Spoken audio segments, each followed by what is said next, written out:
Hey everyone, this is Dot IkwerreGirl Acheru, and this is Talk to Dot.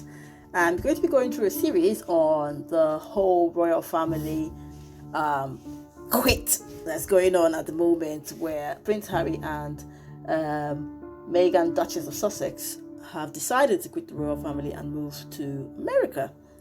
People tend to see Harry as a victim and Meghan as a narcissist. Well, I'll be doing a couple of series and I'll be leaving the decision up to you. If you've been in a narcissistic relationship, you might want to comment here and tell me your thoughts. And I would like to hear very much from the male point of view and the female point of view. Now, in working with narcissists and working in the field of narcissism and narcissistic relationships, there are female narcissists and there is a way they operate. Now, they have very similar traits to male narcissists, so it will be quite interesting to hear from men who have experienced narcissistic relationships to relate their situation and what they went through to what's going on in the royal family. Now, you have to understand importantly that there's a pattern that narcissists operate. Now, they like the whole grandiose thing, which they like to overblow their achievements. They would like to be the center of attraction. They like to be in the tabloid. They want to be in focus every time, which on one end you can say Meghan is that. They also like to create a lot of catastrophe, because they function very well in disarray. So where there's a lot of uproar and fighting and stuff like that, they function very well. They do very well in playing the victim. So they are so quick, and it's very easy for them to switch to the victim personality, where they cry and say, no one likes me, no one's my friend, everyone hates me. And then with a female narcissist, they're able to affiliate themselves to someone who becomes their protector, and that person gets roped in so quickly that the person becomes the protector and constantly fighting their battles without knowing that they've been sucked into something that is a little bit beyond the normal. Now, another thing you have to understand with toxic relationship and narcissistic relationship, they tend to move very quickly. Now, if you look at the timeline between when they met and when they got married, it's actually really quick. And rumor has it that some of his friends, especially those that introduced him to her, said, you need to slow down. But we can't verify this information. The other thing about the way narcissists they function is when they don't have any need for someone who they got their supply from, they tend to discard them. Now, you'll see that Meghan has literally cut off from a whole lot of people. Now, looking into her career, she was married to someone who actually helped make her fame in the movie industry.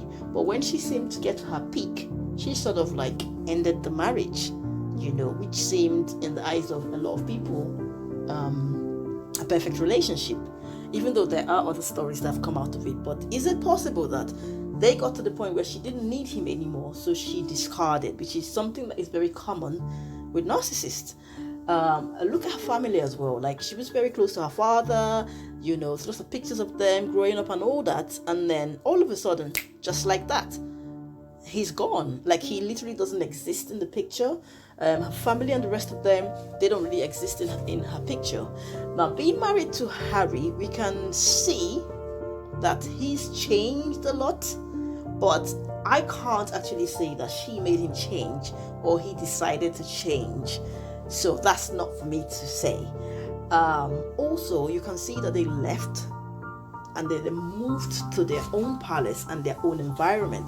Now, another thing that's common in toxic relationship and narcissistic relationship is isolation, triangulation. They want to move you to a place where they have full control of you.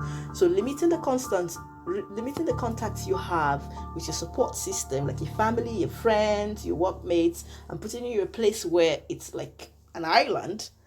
That's what they do. Is it possible that that was a strategy to move him away from his support system, to create a rift between the family? As you can see, them two boys were very, very close, but now it seems like they've been torn apart. Now, like I said, I'm not a fan of anyone or anything. I'm just trying to call it as it is, and I could be 100% wrong, but like, I'm trying to be in the middle here, Also, now, finally, they're moving to America. They've quit their royal duties and they're moving. Now, yeah, no one likes me, so I'm gonna go away. I'm just gonna start fresh.